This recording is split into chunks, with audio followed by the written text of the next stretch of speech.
There are sort of two schools out there. There are people that are doing really well and there are people that aren't, and it's a game of working out which category you're in and what do you need to do. So we can get a feel for the room. Can I also understand how many of you folk are just bricks and mortar, meaning you've got retail shops? Can I have a show of hands? Okay. How many of you are just websites? Okay. How many of you have got both websites and bricks and mortar? Okay. Thank you. You're right. If you have a pen and a piece of paper, we can make this workshop really good for you and giving you tangible things that you can go back and put in place in the next couple of days. And so here's the offer. So if you've got a bit of paper and a pen, or you need a pen and you need paper, sing out, because we'll get you to do some of the workshops rather than just talk to you. Is that okay? So an opportunity to go, right, how do I fix this? We'll try this, this, this, and this, and see how it goes. So the goal here is to review the RPS model.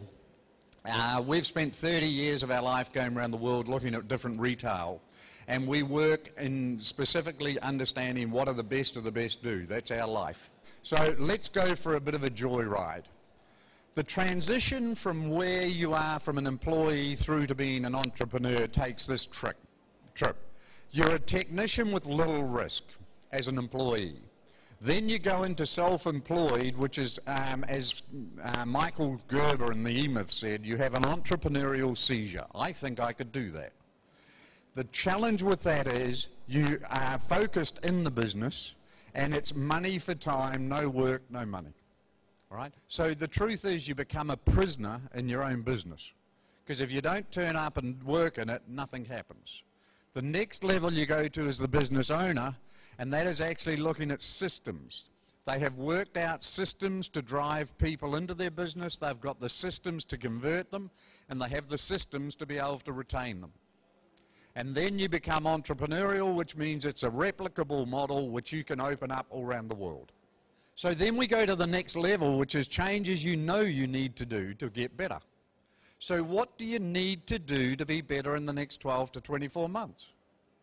And then you go to the area which really makes you successful is we don't know what we don't know. And a really big lie is that you actually can learn from your own mistakes. You don't want to make your own. You don't need to lose 50 or 100 or 500,000 on a marketing campaign that was doomed to fail before you started. Learn from other people. Learn from other people. And guess what? There's no one in this room that's got a problem that someone else hasn't had and worked out how to fix.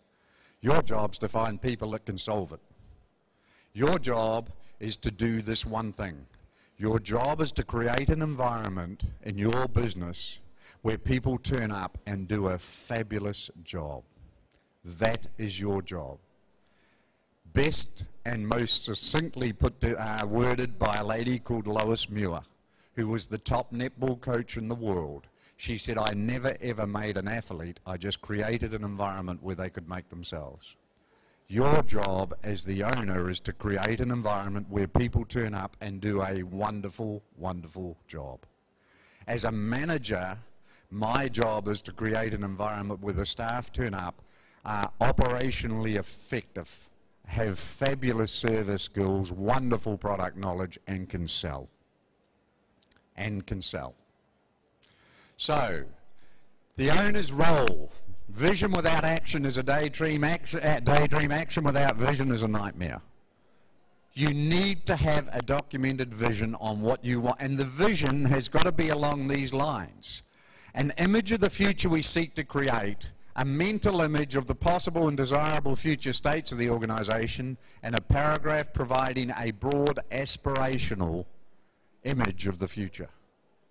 A broad aspirational. It has to have the pulling power to get people to come and say, I want to work for you because you sound like a really fun business. And what you need to do is get people to turn up for a game. And the game is how to become best in class. Best in your area, best in the region, best in the company, best in the country, best in the world. That's how you do it. But let's have a quick look in the room. This is where we fail badly as retailers. Can I have a show of hands? How many of you track the current number of transactions you have every month? Okay? How many of you track the number of new customers each month? 1, 2, 3, 4. How many of you track the conversion rate of customers? Can I have a show of hands? 1, 2, 3.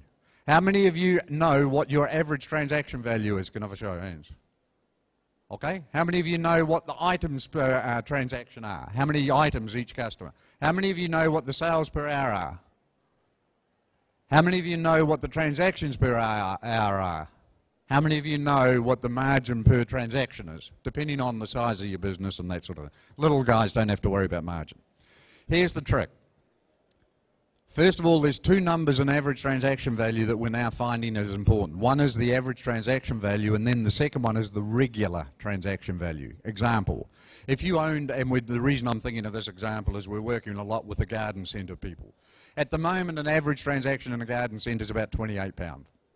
But the regular transaction's about £8, because every time you sell a piece of furniture and that, and it's about £1,500, it actually just blows up the ATV. Now, if you can work out how to move your regular transaction, guess what? Sales will go up dramatically, a minimum of 20%.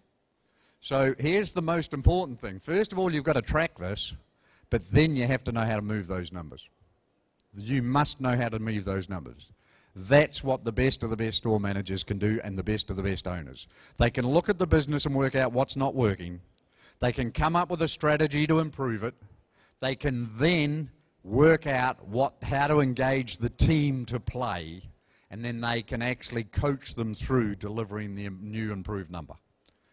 Here's how you know if you have a sales culture in your business. If you have a £1,000 target with an average transaction of 5, you need 200 at 5 to give you 1,000. If I have a 30% conversion rate, I need 666 customers. Now, if I have a 3.45 conversion rate, I need a lot of customers. So here's what happens.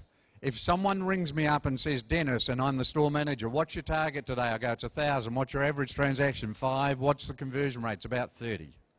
How much have you sold so far? £500. How many more customers do you need? 333. Do you think as a manager I know exactly what I have to do in my business? That's how you know if you've got a sales culture. Go and ask your people the numbers. Now, if they don't know the numbers, then guess what? Maybe you've never given them to them. And then you need to hold individual accountability. But here's the manager's job now. A £5 transaction, 200, 30%, 666. If I go from 5 to 6, which is a no-brainer, it's really easy. If you get your people to sell top down and add on and ask for the sale every single time, it will go up. So I go from 200 to 166, but if I go from 30 to 36, I go from 666 to 461, 200 less people. That's the game. That's the game. Get it clear up here, get a customer journey in place, track the key numbers, and then play the game at the rock face.